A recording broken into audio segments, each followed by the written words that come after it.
Isaías, por favor, capítulo 44 y 45. Vamos a seguir explorando el tema que dimos inicio, que tiene que ver con la voluntad de Dios. El título de hoy es para agarrarnos, libre para hacer tu voluntad. Y voy a leer algunos versículos, no voy a leer todo, porque voy a trabajar con todo el texto. Quiero que presten mucha atención lo que vamos a ver en esta ocasión.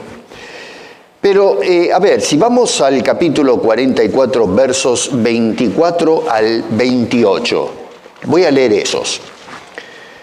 Así dice Jehová.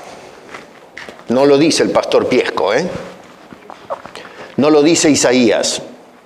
¿Qué dice ahí? Lo dice Jehová.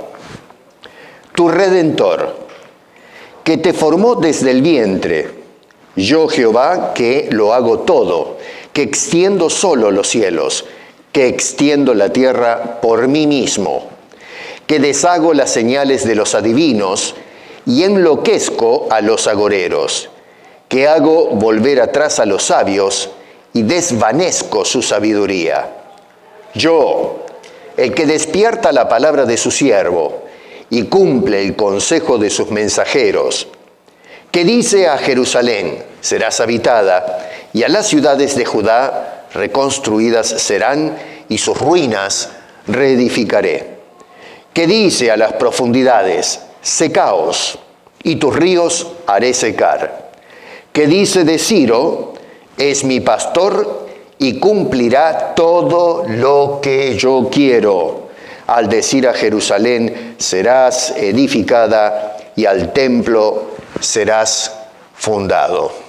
Padre, gracias por tu palabra que es tan elocuente, tan directa, y que lamentablemente los hombres de hoy, como ha sucedido, Señor, lo sabemos, en el pasado tenemos los registros que nos has dejado para ello, no quieren entender. Abre nuestras mentes y luego nuestros corazones, y haz mover nuestros pies para que hagamos tu voluntad. Te lo pedimos en el nombre de Cristo Jesús. Amén.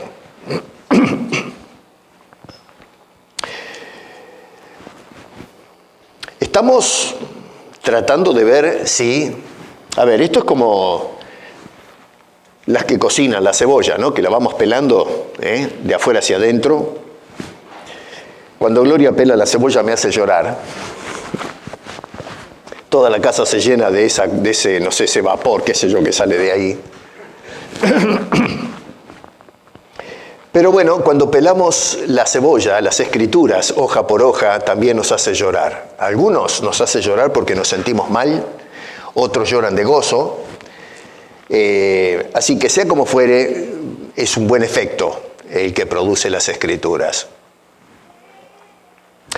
Voy a utilizar una frase que me va a servir como para introducir esto que vamos a tratar hoy. Y otra vez, sintonícese bien porque vamos a tocar algo que en realidad a la gente hoy día no le gusta escuchar esto.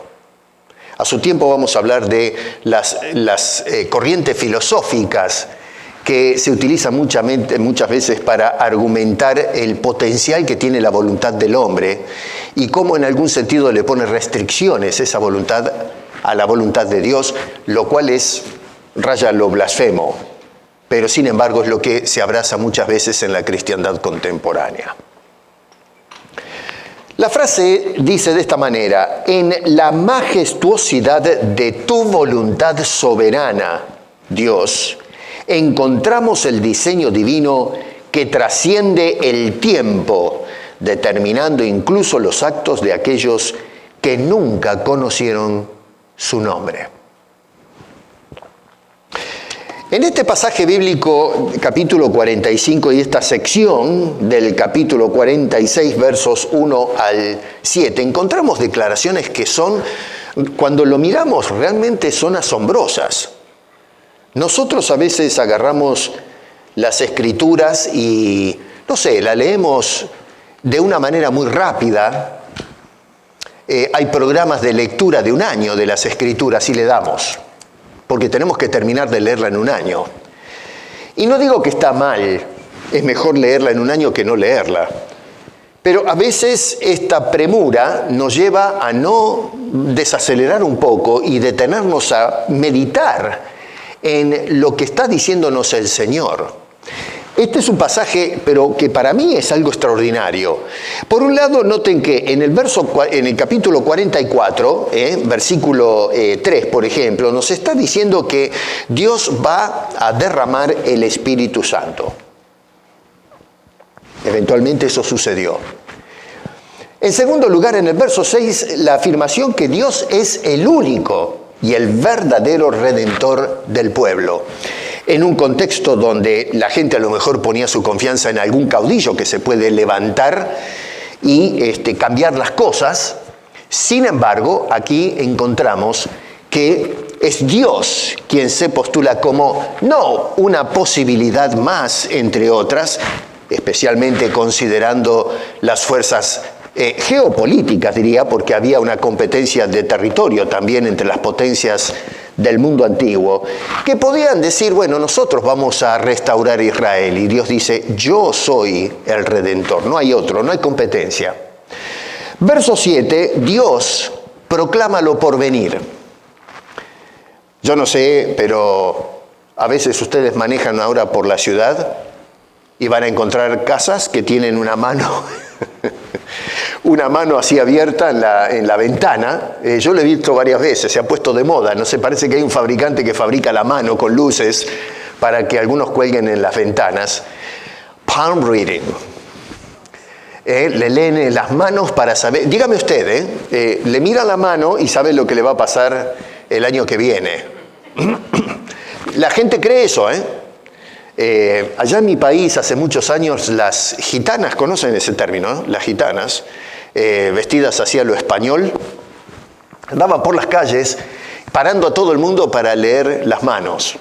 Y entonces ahí le andaban metiendo el grupo, ¿no? Que según las líneas que usted tiene, yo supuestamente tengo, me dijeron, ojo, no lo hice ahora, lo hice cuando no era creyente esto, ¿no? Vamos a aclararlo.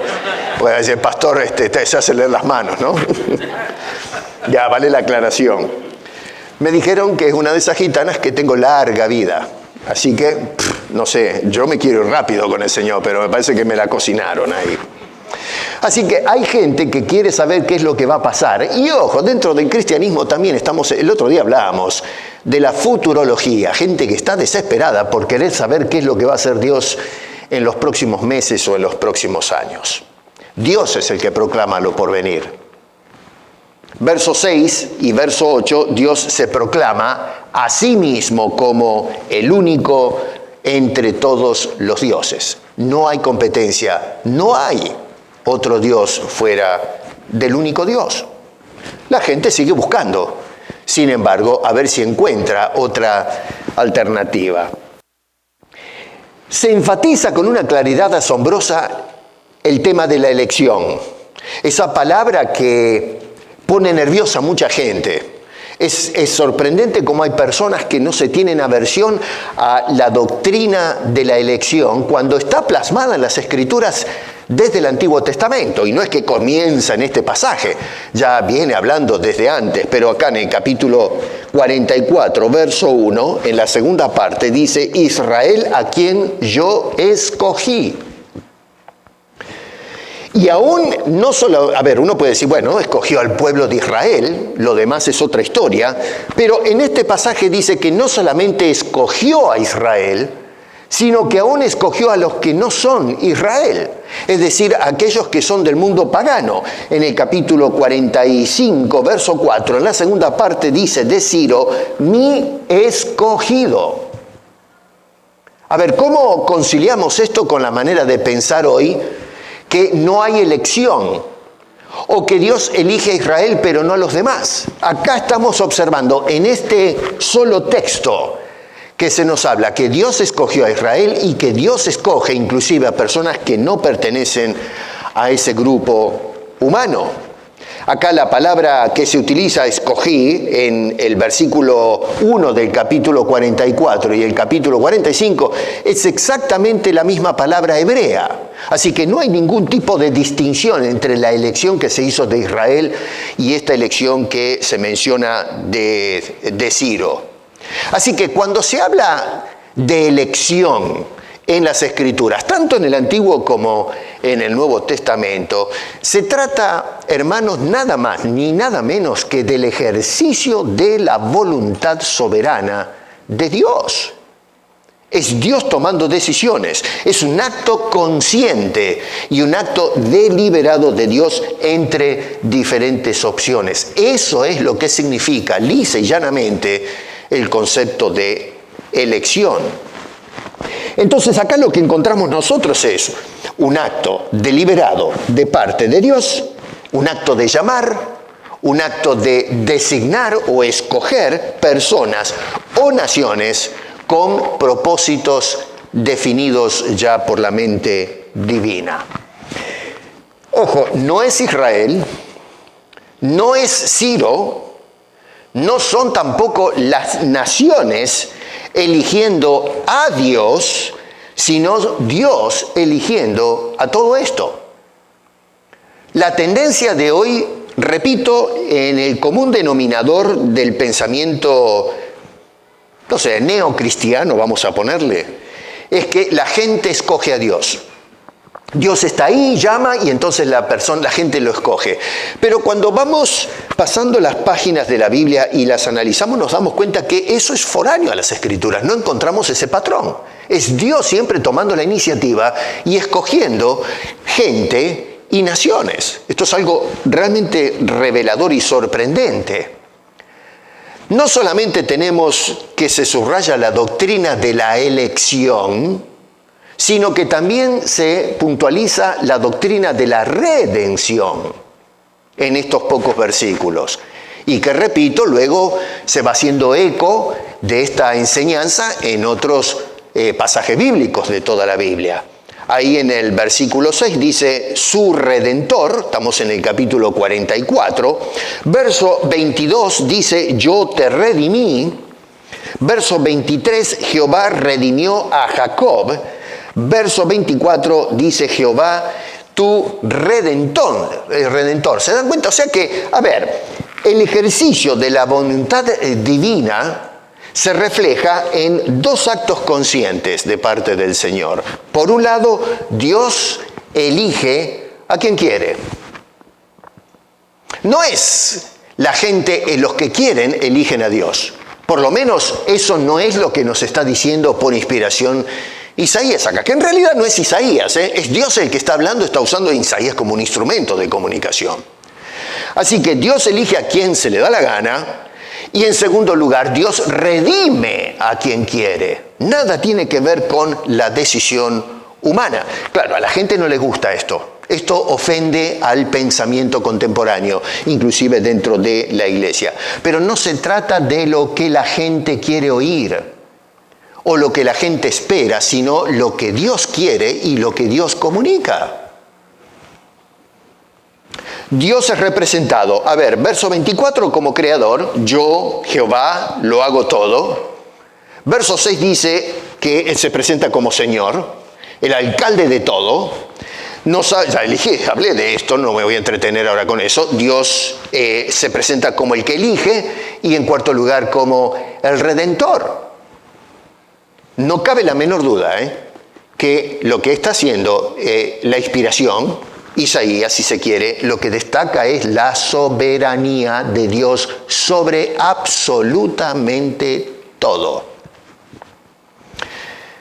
La gente dice amén, pero cuando se lleva esto al terreno de la práctica cotidiana, esto es otra historia. En realidad el amén se desintegra, no es la voluntad soberana de Dios sobre mi vida o mis quehaceres. Yo tengo que ejercitar mi voluntad. Y hay quienes dicen que la voluntad de Dios lo que hace es un alto cuando comienza la voluntad de la criatura.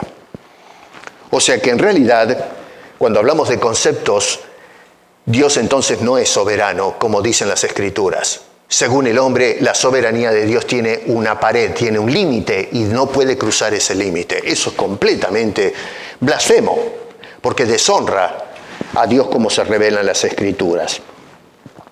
Acá hay expresiones que lo que yo he visto en mi análisis de estos textos es, hay declaraciones que son contundentes, que a mí me dejan pero pasmados, francamente, ¿eh? Dice, verso 24, yo, Jehová, escuche bien lo que está diciendo Dios, lo hago todo. No dice algunas cosas, sino lo hago todo. Verso 25, que deshago. ¿Quién? Dios. Así como hago, Dios también deshace, si ese es su propósito. Verso 25 en la segunda parte, que hago volver atrás. Verso 25, en la parte final, desvanezco. Verso 26, cumple, hablando de las personas que apunta, Dios es el que cumple el consejo de sus mensajeros. No son los mensajeros cumpliendo, sino Dios que los envía. Póngase a pensar la implicancia que tiene esas declaraciones que Dios nos está haciendo. Verso 27, dice a las profundidades. Le habla a lo inanimado y es el que le pone los límites y controla todo. Uno podría decir, Dios puede hablar con personas volitivas que escuchan, rechazan, aceptan, pero habla inclusive a las cosas inanimadas y responde. Tenemos el ejemplo de Jesús cuando le hablaba a la tormenta. Dígame usted, póngase usted a hablarle ahora a las nubes ahí que se abran y salga el sol a ver qué pasa. Y sin embargo encontramos en las Escrituras que algo sucede en el fenómeno natural que responde a la voz de Dios. Dice de Ciro, verso 28, es mi pastor. Verso 28 también dice, cumplirá todo lo que quiero. Ahora vamos a analizar eso dentro de un rato. 45, verso 1, su ungido. Dios ungió a este hombre. Verso 2, irá delante de Ciro. Dios va adelante. Verso 3, le dará prosperidad. Ciro va a llenarse los cofres de dinero y va a tener poder y potencia e influencia porque Dios le entrega estas cosas. Noten ustedes que en ningún momento, cuando analizamos estos versículos, la Escritura nos lleva la atención a un yo Ciro. No, Señor, dice yo Dios. No es yo Piesco. Es yo Dios. No es yo Carlos. No, es yo Dios. No es yo Marta. No, Señor, es yo Dios. Y así podemos poner todos nuestros nombres. Y todos los nombres a través de la historia. No es yo fulano, sino yo Dios. Cuando nos ponemos a pensar en esos términos, nos hace revisar nuestras convicciones y nuestra actitud frente a la vida. No solamente eso, pero por si quedase algún tipo de duda al respecto, noten que dice, así dice Jehová. 44 verso 2, verso 6, 45 verso 1, aparece esa frase. Así lo digo yo, dice el Señor. El pronombre yo, si no conté mal, puede ser que me haya equivocado en uno o dos, no sé, pero más o menos conté y marqué allí, aparece yo, el pronombre, 16 veces en esos pocos versículos. No estoy hablando de todo el libro de Isaías, que tendríamos que contar bastante, pero estoy agarrando estos versos donde dice yo, 16 veces. Eso es el pronombre aislado, sin contarlo el pronombre compuesto, cuando dice haré, que ya de por sí lleva en forma implícita el pronombre. Yo no conté esas palabras que tiene el pronombre implícito, que aumentaría el número. Solamente el pronombre aislado, donde dice yo, aparece 16 veces en esta pequeña porción de la Biblia. Y bueno, para mí la frase que corona todo el asunto, francamente, es la del capítulo 45. Fíjese al final, el versículo 7, que es donde se cierra esta sección, dice, yo, Jehová, soy el que hago todo esto. ¿Qué me cuentan ustedes? Yo soy el que hago todo esto. ¿Y qué pasó con la gente de Israel? ¿Qué pasó con los de Persia, con Ciro?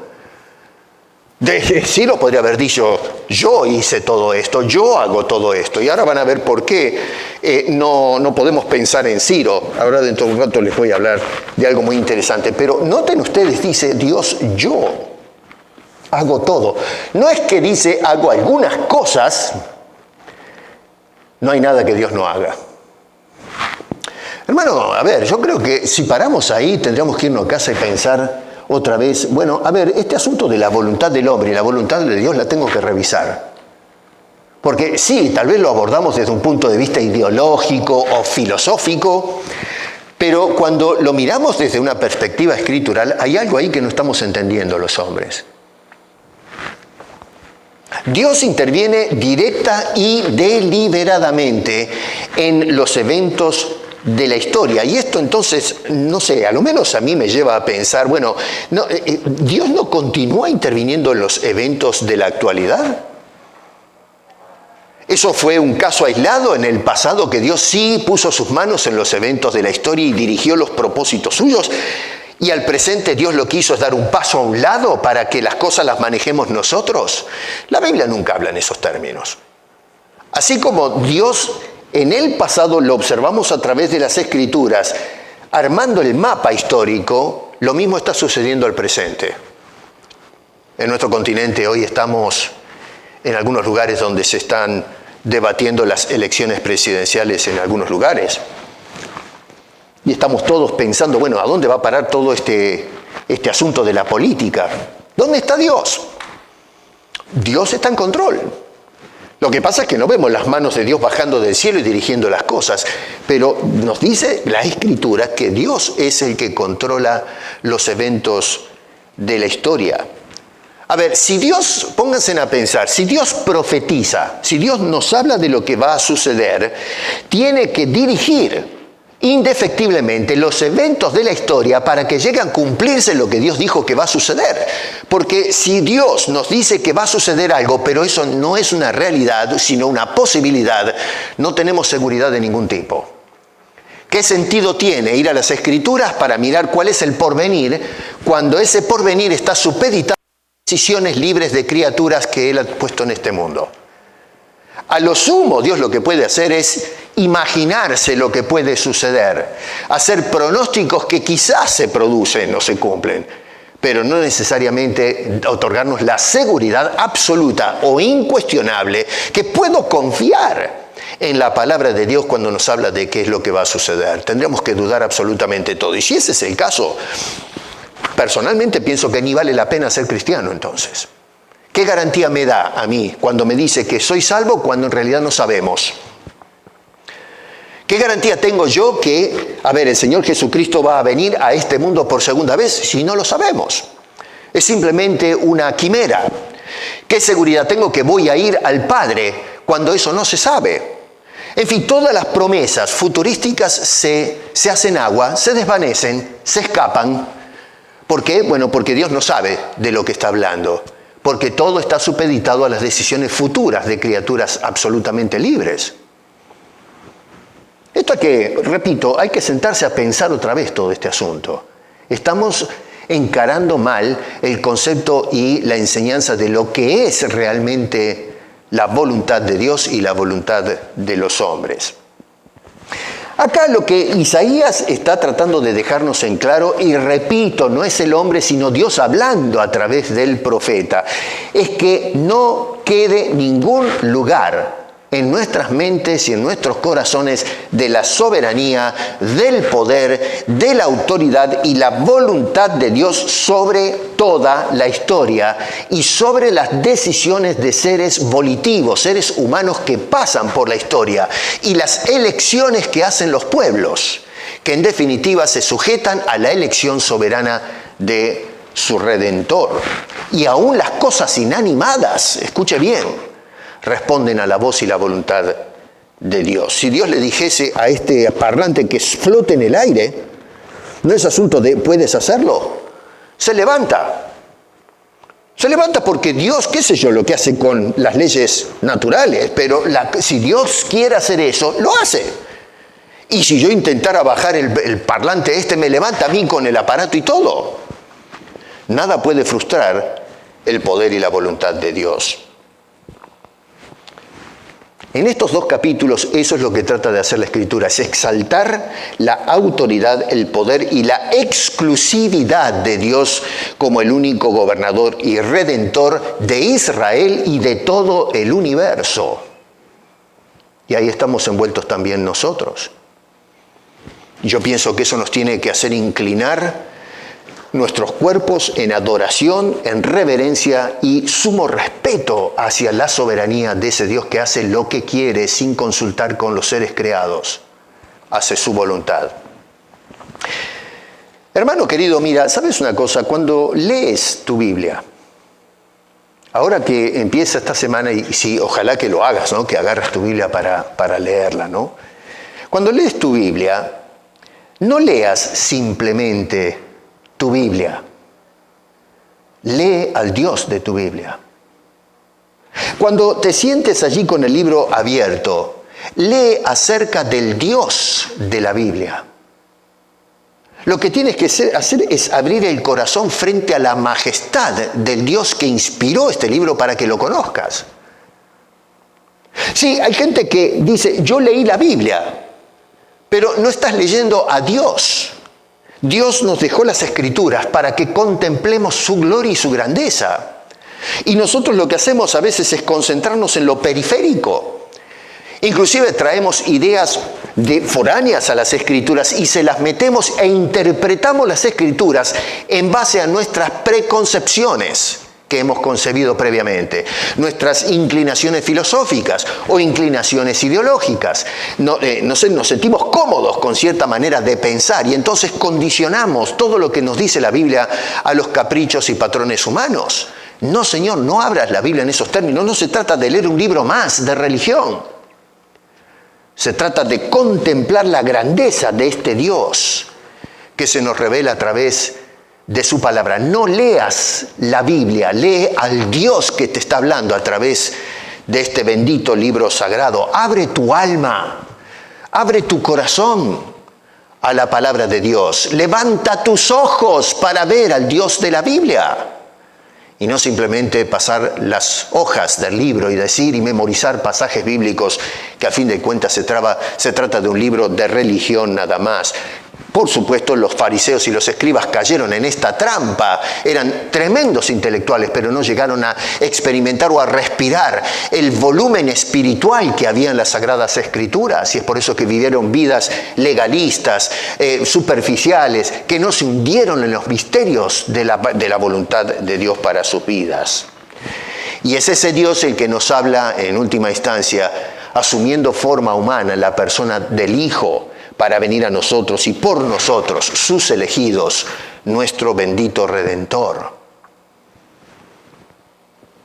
Siendo que estamos nosotros enfocados en el tema de la voluntad de Dios, otra vez acá vemos destacarse, por ejemplo, la voluntad en el acto de la creación, 44-24, en los pronósticos humanos, capítulo 44, verso 25, en los sucesos de la historia, ahí está en el capítulo 44, verso 25, en la segunda parte, en la elección de sus instrumentos, 44, 26. Acá vemos una progresión de ideas que va de lo general a lo específico. Dios está en control de todo y luego se dirige o se enfoca directamente a una persona que conocemos como Ciro.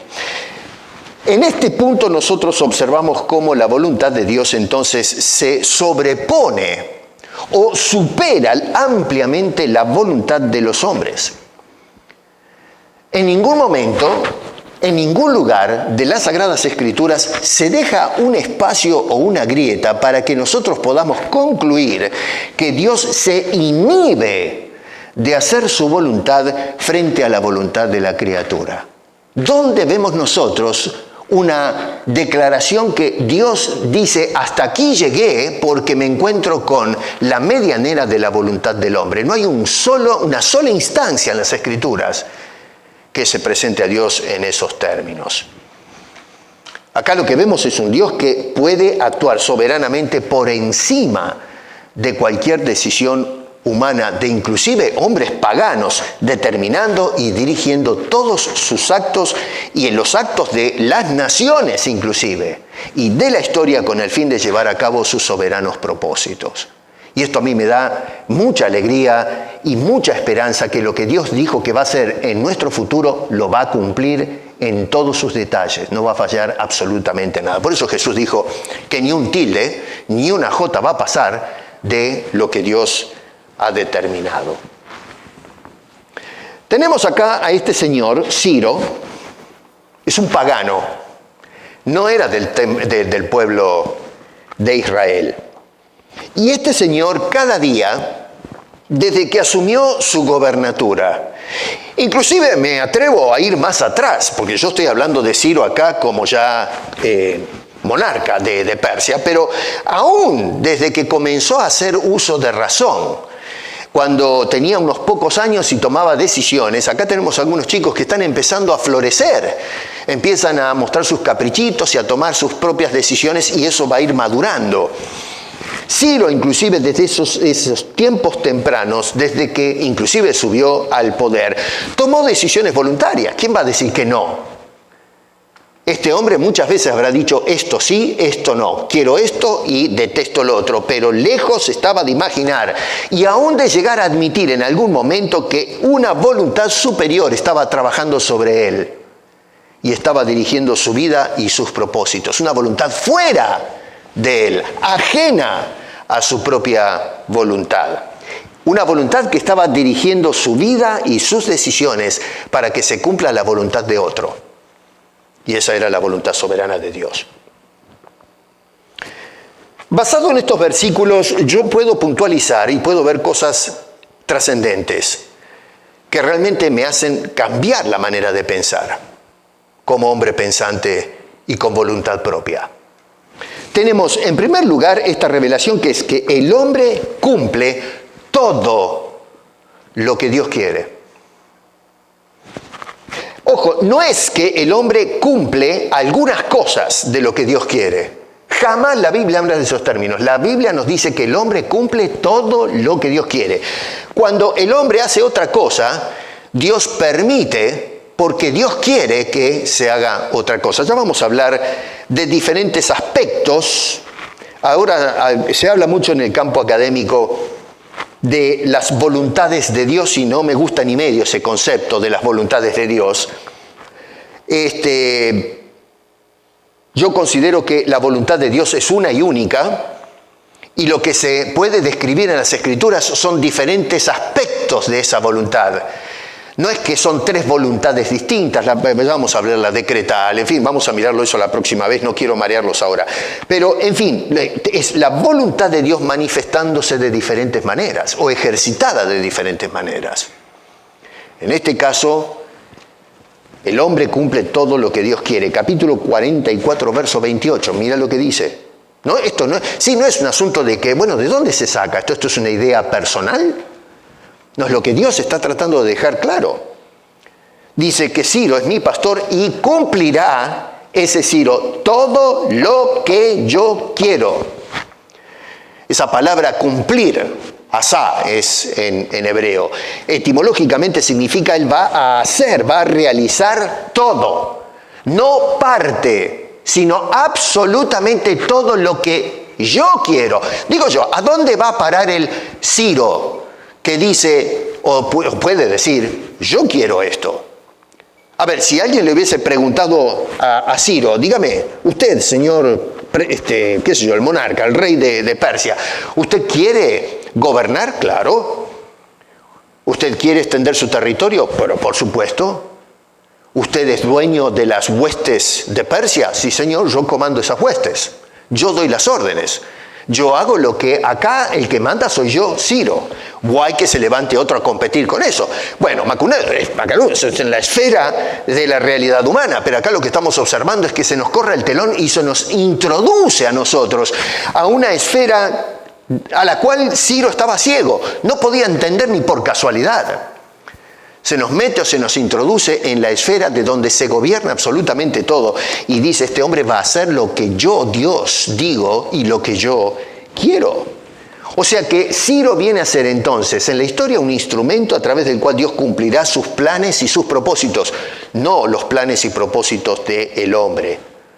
La liberación del pueblo, la reconstrucción de la ciudad, la reedificación del templo y todo esto dirigido y subvencionado por Ciro, porque así es como lo dirige Dios. Ciro no tiene chance de decir, no lo voy a hacer, porque Dios predijo que él va a hacer todo lo que Dios quiere. Extraordinario.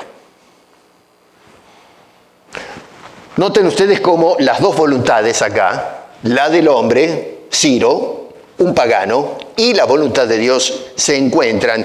Y lo que llama poderosamente la atención no es que hay un choque de voluntades, sino que hay un complemento. Se complementan las dos. La voluntad del hombre, que supuestamente dicen que es libre, de repente dejó de ser tan libre como pensamos. Ahora la voluntad está determinada a hacer lo que otra voluntad determina. Ciro da órdenes, pero el que da las órdenes es el supremo Dios que está sobre Ciro. Así que está operando una voluntad sometida a otra voluntad superior.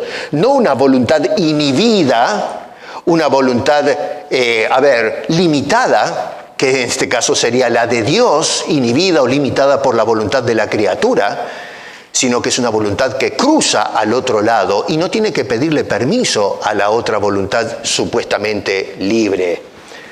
Es Dios el que lo lleva a este hombre a hacer todo lo que Dios quiere.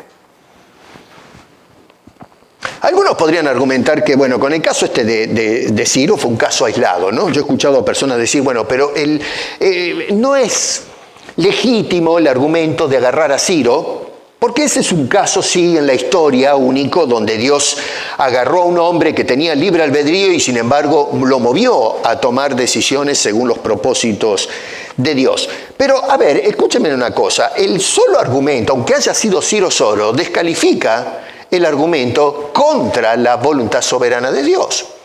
Porque si Dios decidió entonces no ser inhibido por una voluntad, sino que cruzó al otro lado, aunque sea una vez en la historia, nos está hablando que Dios puede hacerlo.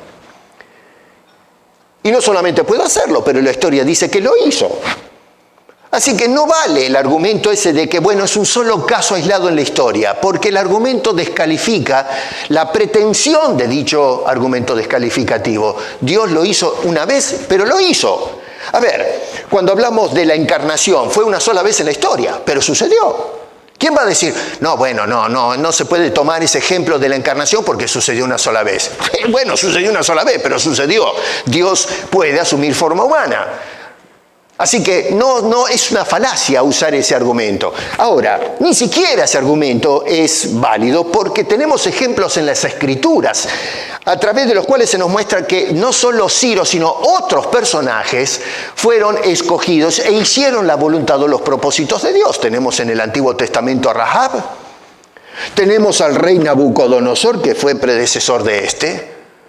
Tenemos, a ver, los hermanos de José, a ver si hacen un poquito de memoria en el Antiguo Testamento, que según ellos hicieron plata con su hermano menor, pero sin embargo, luego nos dice la Escritura que todo estaba dirigido y planeado por Dios para preservar al pueblo, al clan de José. Pero, a ver, es una cosa que nos deja pensando, pero ¿cómo es este asunto? Uno de los ejemplos que a mi juicio son de los más elocuentes es lo que nos cuenta el libro de Hechos. Acompáñenme un poquito a Hechos. Guarden ese texto porque voy a volver. Pero miren lo que dice Pedro en ese sermón, el primer sermón que predicó este hombre. Es asombroso. Capítulo 2, versos 22 al 23. Dice este hombre, varones israelitas, oíd. Sí, la gente no oye, no presta atención. Y Pedro está parado, se levanta ahí en la ciudad de Jerusalén y le predica a toda la masa y le dice, oigan estas palabras. Y acá vienen las palabras. Jesús Nazareno varón aprobado por Dios entre vosotros y aprobado con las maravillas, prodigios y señales que Dios hizo entre vosotros por medio de él, es decir, los milagros y todas las cosas que hizo Jesús. Ese era el sello, el visto bueno de parte de Dios.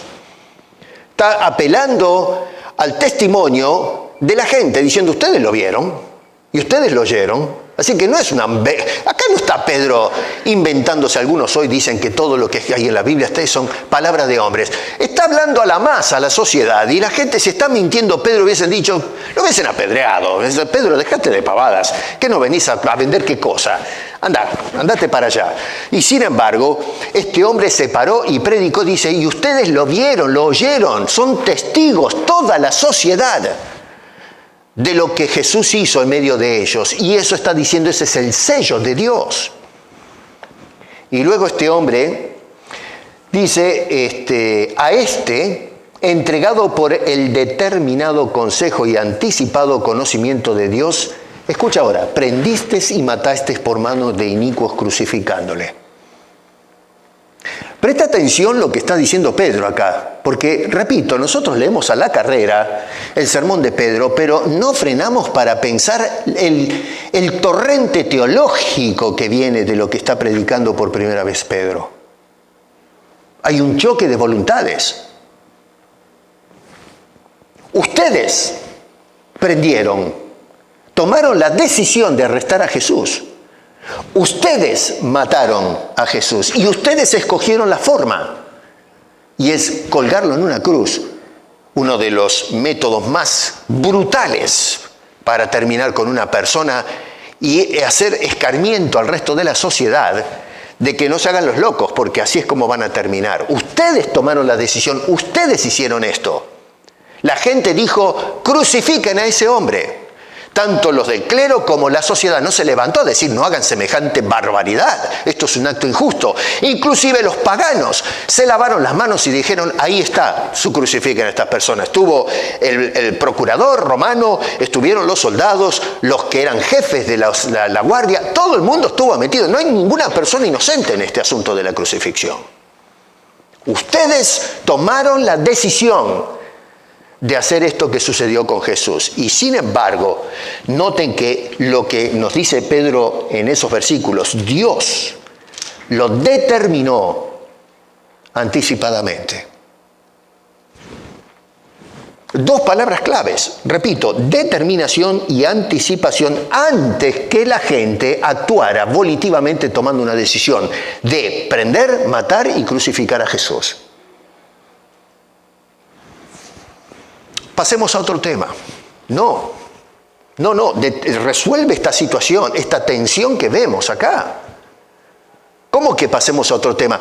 Está muy difícil el asunto, no le demos importancia, es para quebrarse mucho la cabeza. No, si Dios lo puso en la Escritura es para que te quiebres la cabeza pensando en esto. Si no fuese importante, no hubiese estado en las Escrituras esto. Hubiese pasado de largo la inspiración, esa parte del sermón de Pedro que genera un conflicto, un choque de ideas, inclusive un choque cultural.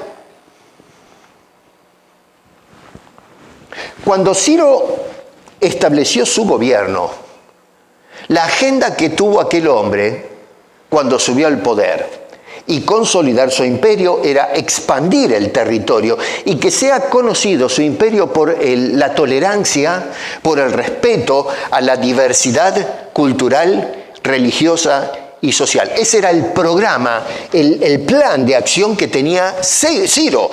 Su visión era hacer un imperio que sometió a Babilonia y de esa manera poder controlarlo todo, pero con respeto y integración social.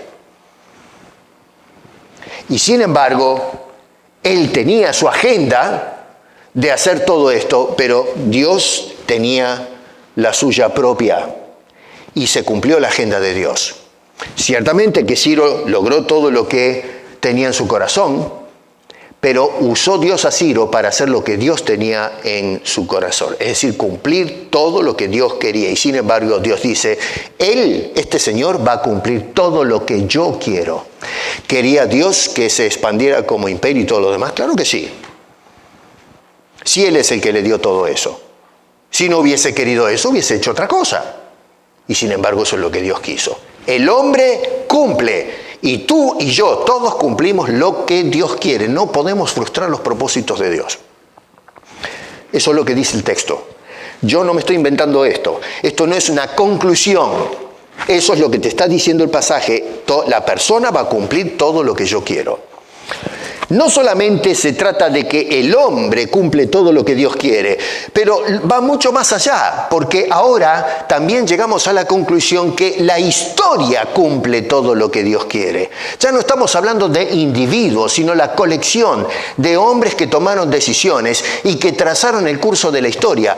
Incluso la historia cumple todo lo que Dios quiere. No estamos hablando de simples hombres que cumplieron la voluntad de Dios. El profeta Isaías, que es el autor de esto, escúchame bien lo que te voy a decir ahora, que es interesante. Este señor, cuando escribió estas palabras, ministró en el siglo VIII antes del nacimiento de nuestro Señor Jesucristo. Estamos en el 700 y pico antes de la venida del Señor. En esta época en que Isaías está diciendo estas palabras, Asiria, con A, Asiria es el imperio que gobierna políticamente, es la potencia dominante en esta etapa histórica. Babilonia es nada, es simplemente un conglomerado de aldeas y gente que está allí formándose, pero no ofrece ningún tipo de amenaza a esta potencia, Asiria, que tomó el control. Incluso Babilonia está sometida al poder y al control político de los asirios. Es algo sorprendente. Repito, siglo VIII antes del nacimiento de nuestro Señor Jesucristo. De repente Asiria cae y entonces 100 años después sube a la plana política internacional Babilonia. Ya estamos hablando del siglo VII antes del nacimiento de Jesucristo. Pero ¿qué pasa acá? Isaías se murió. Ya Isaías no está. Quedó atrás. Y ahora Asiria pasa a segundo plano y es Babilonia la que asume la presencia dominante en el mundo político durante el siglo VII. Sucede que 100 años después va a subir a la arena pública, va a ascender al poder Persia. Y el que logró esta explosión fue Ciro el Grande, que es este señor que se menciona acá en el texto que tenemos delante de nosotros. Eso sucedió en el siglo VI antes de Jesucristo. ¿Por qué les estoy dando estos datos? Bueno, porque Isaías dijo estas cosas que vemos acá 200 años antes de que nazca Ciro. ¿Me van siguiendo esto? Quiero que piensen bien lo que estamos hablando. 200 años, estamos leyendo algo. Ciro, cuando tú lees a Ciro ahí, desde la perspectiva cronológica, Ciro no existe todavía, ni siquiera es un proyecto. Ni siquiera sus padres viven. Y no sé si sus abuelos. Pero acá se está hablando de ese señor 200 años antes. Y no solamente de ese señor, sino cuál va a ser su nombre y qué va a ser. Dice, va a ser todo lo que yo quiero. Ahora, uno mira este asunto y dice, ¿pero cómo es este asunto? Y le dice, es mi pastor. Pastor en el sentido no evangélico, ¿no? Pastor que va a dirigir al pueblo de regreso, lo va a dirigir a la tierra de la cual habían sido extraídos durante el periodo del exilio. ¿Cómo puede ser posible que Dios, no dirija los eventos de la historia para que eventualmente desemboque en la llegada de este señor, este rey, que a su vez dirige los asuntos de gobierno de la nación que todavía no existe en un programa de reconstrucción a favor del pueblo? Si Dios está decidiendo algo 200 años atrás, tiene que tener el control de todas las mentes pensantes, toda la gente que está tomando decisiones, para que no se vaya a mover el proyecto que tiene Dios a cumplir en 200 años adelante, que no se frustre esto, sino que todo desemboque al cumplimiento de lo que Dios quiere. Porque ¿qué tal si los padres de Ciro decidían no tener hijos? O los abuelos. O que Babilonia decida no conquistar a Siria. O que los persas decidan irse en otra dirección. Hay una cantidad de variables que podrían haber hecho nulo el consejo de Dios. Pero todas las decisiones que se tomaron, inclusive decisiones periféricas, porque algunos pueden decir, bueno, pero la familia de Ciro es la que más o menos se ajustó a la decisión de los propósitos de Dios. No, señor. Se tomaron decisiones en Asiria, se tomaron decisiones en Babilonia y se tomaron decisiones en Persia. Y toda esa cadena de eventos históricos por 200 años, 2 siglos, fueron armadas o predeterminadas para que se cumpla esto que nos está diciendo que Dios va a hacer con Ciro y con el pueblo de Dios. ¿Cómo puede ser que las voluntades, las acciones y las decisiones humanas del pasado estuviesen dirigidas en un solo propósito, en una sola dirección, que es hacer la pura y soberana voluntad de Dios que estaba anunciando 200 años antes qué iba a suceder y cómo se iban a hacer las cosas? A mí me deja pasmado esto. ¿Cuántas voluntades hubo activas durante ese periodo de 200 años que por sus decisiones podrían haber truncado o cambiado el curso de la historia? Y sin embargo, todas las decisiones se encauzaron en un fin. Y es que Israel vuelva a su tierra. Y todo esto, a fin de cuentas, tirando la línea histórica, es para que eventualmente venga el perfecto Hijo de Dios a este mundo. Porque ese era el plan de Dios. No era salvar a Israel, meterlo otra vez. No, había una promesa que se tenía que cumplir, y es que Dios traería al Salvador, al Redentor, para salvar a sus elegidos. Debido a la precisión con que algunos estudiantes de la Biblia en el ámbito académico encuentran las declaraciones de Isaías, lo que hicieron es tener un cambio de actitud con respecto al libro. Y llegaron a cuestionar la autoría de Isaías. No puede ser que Isaías ya haya escrito esto, es demasiado preciso. Y entonces llegaron a la conclusión, le roban la autoría a Isaías y dicen, esto lo escribió una persona coetánea a Ciro, decía posesílico, o quizás inclusive alguien que escribió mirando a Ciro desde adelante, hacia atrás, usando o tomando prestado el nombre de Isaías para darse crédito en el documento o pseudo documento, o escritura pseudoepigráfica sería el término técnico, que pretende ser, apropiada y aceptada por los lectores, asumiendo que, escribió el profeta 200 años antes y habló de lo porvenir. Lo que pasa es que ese tipo de conclusión no aguanta y no pasa los exámenes más críticos. Y es por eso que el consenso es que ciertamente el autor de esta profecía es Isaías. Y repito, en realidad es Dios usando a Isaías. Porque por eso Isaías pudo decir esto. No es porque Isaías tiraba las cartas o leía la palma. No, es que Dios le estaba revelando lo que se va a hacer. Y se va a cumplir todo lo que yo quiero. Y es por eso que Isaías predicó estas cosas y se cumplieron todo lo que Dios quiso. Noten ustedes que en ningún momento se nos insinúa a Dios diciendo, yo sé que Ciro hará esto. Dice, yo haré esto. Y es distinto. Yo sé que Ciro va a tomar estas decisiones. No, señor. Ciro va a tomar las decisiones que yo quiero que tome. Toda la fuerza, todo el énfasis está en mirar la voluntad soberana de Dios por encima de las voluntades humanas. Así que en la historia, hermano querido, se cumple todo lo que Dios quiere. Hoy lo que estamos viendo en el mundo es el desarrollo del plan maestro de Dios de la historia. Nosotros no estamos escribiendo la historia. He escuchado a muchos historiadores, incluso cuando yo estudiaba historia, hablaban de que los hombres escriben la historia. No, señor, no escriben. Lo que hacen es escribir lo que pasó en la historia. Pero nosotros no escribimos la historia la escribe Dios. Y la escribe claramente, con punto y coma. Cuando leemos la historia escrita por Dios, todos los detalles, todos los sucesos, todo lo que hay ahí adentro en ese libro, se cumple porque Dios trazó, escribió la historia y nadie va a poder frustrar o cambiar lo que Dios ha determinado que suceda. No interesa si estoy de acuerdo o no con eso. Eso es lo que nos muestra la Escritura. Y esto me lleva entonces al tercer punto. Dios predestina lo que ha de tomar lugar en el tiempo. Otra palabra. Pastor, usted está metido con eso de la predestinación, pero por favor, vacúnese.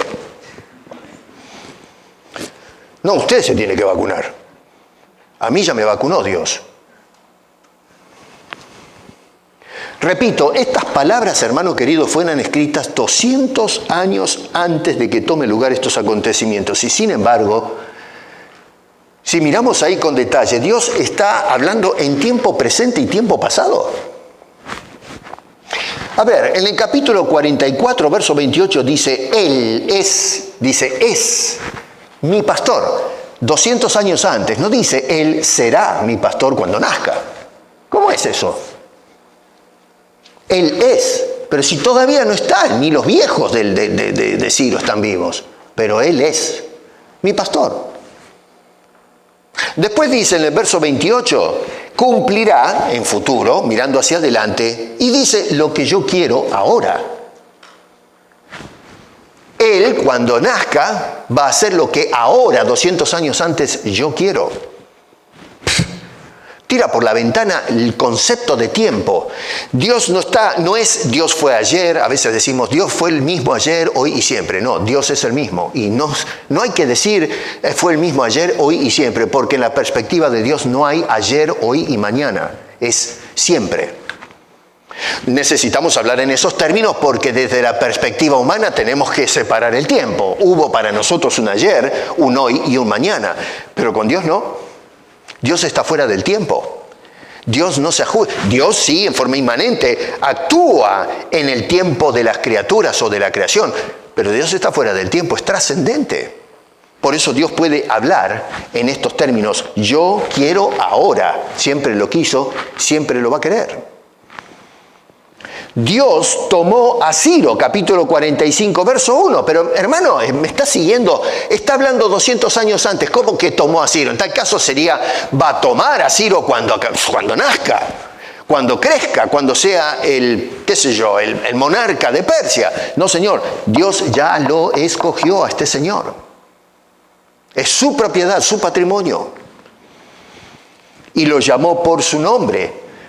Encima, a ver, ¿dónde va la voluntad de mamá y papá cuando dice, queremos llamarlo Juanito, Pepe García? No, se va a llamar Ciro. No me gusta ese nombre. No me cae, no rima. Se va a llamar Ciro. Bueno, pero hay tantos nombres para elegir, se va a llamar Ciro. Y se terminó el partido. ¿A dónde va la libre voluntad de papá y mamá? Nosotros queremos este nombre, ese señor se va a llamar Ciro. No, pero, a ver, pastor, lo que usted está confundiendo las cosas acá. Lo que pasa es que Dios sabía que en el futuro los padres son los que van a firmar Ciro. Este es el nombre que queremos. Si queda supeditado a la voluntad de los padres, Dios entonces podría adivinar o pegar el gol de media cancha. Pero tiene que esperar hasta que los padres decidan voluntariamente qué nombre le van a poner a Ciro. Ya les expliqué el otro día, predestinación y conocimiento previo son los dos lados de la misma cara. No se puede predestinar si no se conoce y no se puede conocer sin predestinar. ¿Se acuerdan que lo hablamos la semana pasada?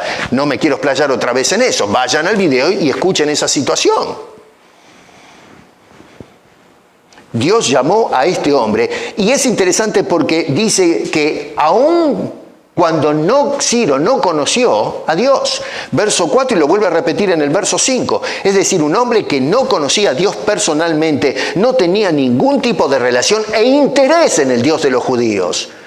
Y sin embargo Dios dice, no me interesa, tú vas a hacer lo que yo digo y lo que yo quiero, vas a cumplir todo lo que yo quiero. Esto describe el concepto de tiempo desde la perspectiva de Dios, no la perspectiva de seres mortales. Los eventos que se describen acá violan totalmente los cronómetros de tiempo porque Dios determina las cosas y suceden en el tiempo.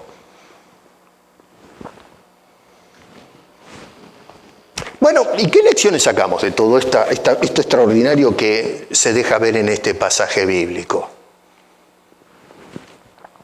Bueno, hermano querido, Dios es soberano, eso es lo que podemos ver, y como tal, hace su voluntad en los hombres y en la historia. Si alguien dice lo contrario, que me lo pruebe con las Escrituras. Pero lo que vemos acá es que Dios hace todo lo que Él quiere en los hombres y en la historia. Y esto envuelve las naciones, por supuesto, que son participantes de la historia, de los sucesos o la saga del hombre en el tiempo. O sea que todos los acontecimientos que se están dando bajo el presente no son causales o accidentales, errores, están programados y están dirigidos por la voluntad de Dios. Hoy nosotros vivimos en el siglo XXI y estamos observando en la arena pública una cantidad de situaciones que están tomando lugar en la historia. Y uno a veces se pregunta, pero ¿y Dios? ¿Qué pasó con Dios? Sigue siendo el mismo Dios que está en control de los hombres y de la historia, inclusive los hombres paganos que nada tienen que ver con la iglesia de Cristo. Segundo, Dios usa a los hombres incrédulos para sus propósitos. Sí, tenemos la costumbre de hablar que Dios usa al creyente, usa a su iglesia, usa a los hijos de Dios, y está bien, claro que sí. Pero hay un uso que hace Dios de la iglesia y de los creyentes con un propósito, pero también hay otra arena y otros propósitos de Dios fuera de su pueblo con los cuales lleva a cabo sus planes. Dios utiliza a hombres que nada tienen que ver con el pueblo redimido de Cristo. Así como usó en el pasado incluso a hombres incrédulos y algunos realmente moralmente reprobables, ¿no? Porque, a ver, Ciro, aunque dicen Ciro el Grande, tuvo sus cositas. Si uno analiza la vida de estos hombres paganos, tenían vicios, como vemos en los hombres de la sociedad en el tiempo contemporáneo, y sin embargo, nosotros, a ver, dentro de la iglesia, si tenemos que considerar su membresía, estaríamos pensándolo dos veces si lo metemos como miembro de la congregación. Hombres que serían inclusive descalificados para gobernar. Hay personas que descalifican a algunos que están postulando para las esferas de gobierno y sin embargo Dios es el que usa a estas personas para ejercer su propósito. Número 3, las profecías son la revelación al hombre de la voluntad determinada y firme de Dios. Hermano querido, Dios no adivina. Los que leen las manos adivinan. Va a tener larga vida, pero si me agarra un auto se terminó el partido. Así que pueden adivinar, pueden pronosticar algo que, qué sé yo, queda a criterio de, bueno, la buena suerte, dicen algunos. Con Dios no es asunto de conjeturas. Hermano, Dios no tira los dados, no está jugando a la ruleta con la historia, con tu vida, la mía, que tira la bolilla y quién sabe en qué número cae, rojo o verde, o qué sé yo cuántos colores, negro, rojo creo que es, y no sé si el verde es. Yo nunca jugué a la ruleta, no tengo idea de esa cosa. Pero bueno, Dios no tira la bolilla en una rueda giratoria para ver, y esperando, como hacen los que apuestan, a ver, por ahí la pego. Creo que va a salir este número. No, señor.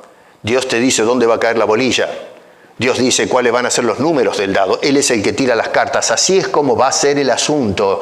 No queda supeditado a la buena suerte. Dios determina las cosas y es por eso que afirma lo que ha de acontecer con una seguridad que deja pasmados a los hombres que estudian la voluntad divina. Y por último, la necesaria conformidad de toda criatura a esa voluntad de Dios. Esa es otra lección. Es inútil que resistamos la voluntad de Dios. Inútil. ¿La gente resiste la voluntad? Sí. Pero ¿y qué resultado da?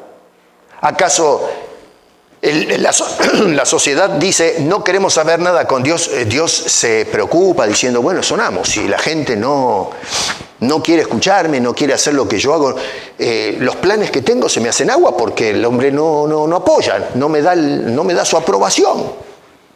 Pobrecito Dios, ¿no? ¿Podemos confiar en un Dios así? No. Así que no tiene sentido resistir la voluntad de Dios, porque la voluntad de Dios se va a cumplir de todas maneras. O sea, los hombres dicen no, pero Dios dice sí. Y siempre va a ser sí. Y si Dios dice no, aunque el hombre diga sí, siempre va a ser un no, no interesa. Tenemos una soberbia, el hombre, hemos entrado en una etapa en donde el humanismo y la idolización del yo, del hombre, la egolatría, el elevar el espíritu humano por encima de todo, inclusive la revelación y la voluntad de Dios, nos llevó al colmo como sociedad. Y es por eso que vemos los desastres y desmanes que se están observando en el ámbito político, social, económico, etcétera, ¿no? Ideológico y cosas por el estilo. Esa es la bancarrota de las ideas. Y eso es porque hemos elevado al hombre de su posición de criatura al servicio de Dios y lo hemos sentado como Dios. Se cumplió al fin de cuentas la estúpida promesa que hizo la serpiente y nosotros los tontos que hicimos caso a eso. Seréis como dioses. Y nos creímos el cuento y todavía hoy creemos que somos como dioses cuando en realidad dice el Señor, yo soy Dios y no hay otro. No se puede competir con Dios. Es imposible. No podemos resistir la voluntad de Dios. Jonás intentó hacerlo, Tenemos un libro extraordinario donde Jonás dijo, a mí me importa un pito lo que me diga Dios. No quiero saber nada con los ninivitas, yo me voy a ir para el otro lado. Se sacó plata del bolsillo, se pagó un boleto de barco. Bueno, allá fue a parar el Señor. No hagas lo que hizo Jonás. Sométete a la voluntad de Dios porque la vas a hacer de todas maneras. Saulo había decidido perseguir a la iglesia. Uno miraría a Saulo en su época temprana y diría, bueno, Saulo tomó la decisión. Nadie lo forzó. No vino alguien a decirle, tú vas a hacer lo que nosotros decimos. Fue Saulo el que tomó la iniciativa de decir, denme cartas porque yo a esto los quiero cocinar, a los cristianos. Se terminó, tengo que terminar con este movimiento. Así que este hombre tomó la decisión de su propia voluntad de hacer estragos con este nuevo movimiento, el cristianismo. Y sin embargo el Señor le aparece en el Hechos 9 y le dice, levántate y entra en la ciudad y se te dirá lo que debes hacer. ¿A dónde va el libre albedrío de Pablo? No, un momento, es que déjame pensarlo este asunto. No, vas a hacer lo que yo te digo. ¿Pero cómo? Se truncó el futuro de Pablo. ¿Que no tiene más decisiones este hombre? Dice, se te va a mostrar no lo que quisiera que hagas. Mira, Saulo, hazme una gauchada. Yo tengo un plan contigo y quiero que hagas estas cosas. ¿Estamos de acuerdo? ¿Ajustas tu voluntad con la mía? No, Señor, acá no hay negociado. ¿De dónde sacamos que Dios le dice a Saulo, quisieras servirme, quisieras ser mi discípulo? Vamos, señores, ¿qué dice acá? Dice, se le dirá lo que tiene que hacer. No es una sugerencia.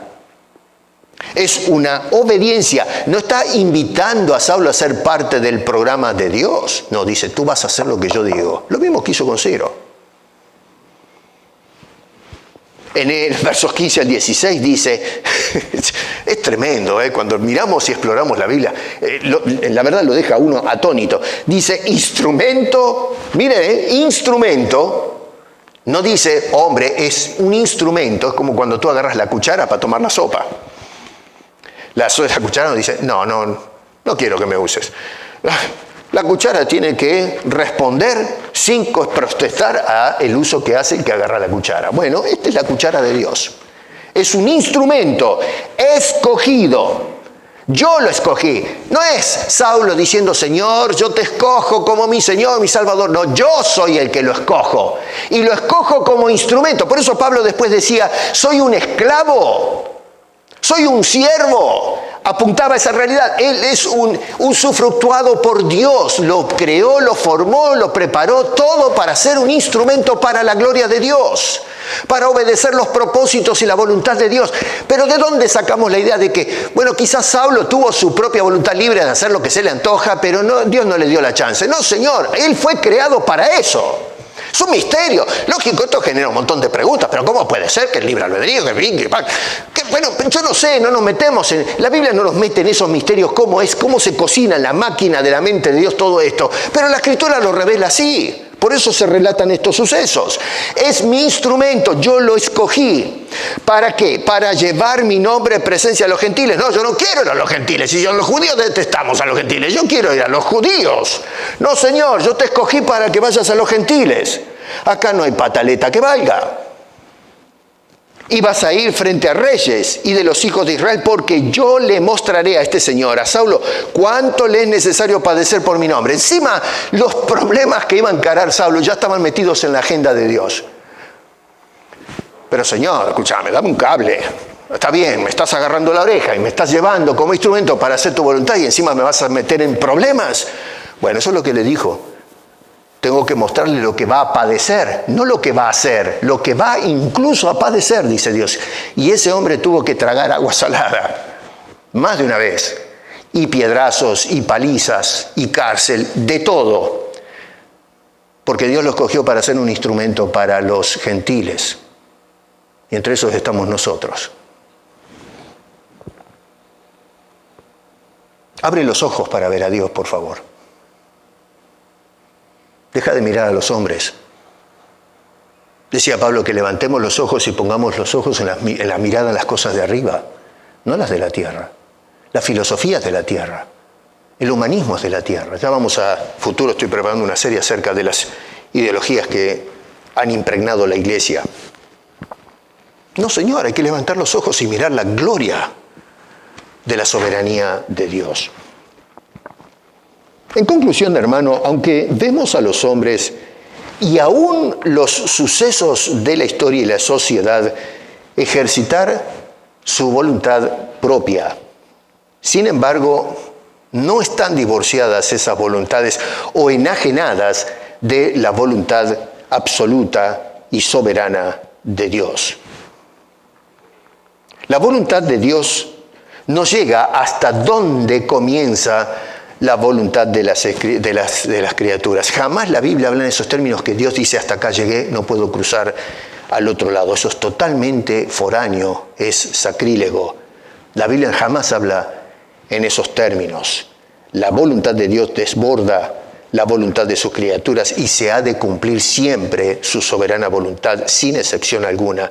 Lo que Dios quiere, tal como dice ahí en el capítulo 44, verso 28, dice, cumplirá todo lo que yo quiero. Y verso 7 del capítulo 45 dice, yo Jehová soy el que hago todo esto. En el siglo V, y los dejo con esta máxima, existió el gran pensador Agustín de Hipona. No digo que esté de acuerdo con todo lo que escribió San Agustín, pero en estas palabras hay una oración y una confesión de parte de San Agustín, que resalta este hombre la creencia en la voluntad soberana de Dios y la dependencia de todo individuo de esa voluntad soberana. Y él dijo estas palabras: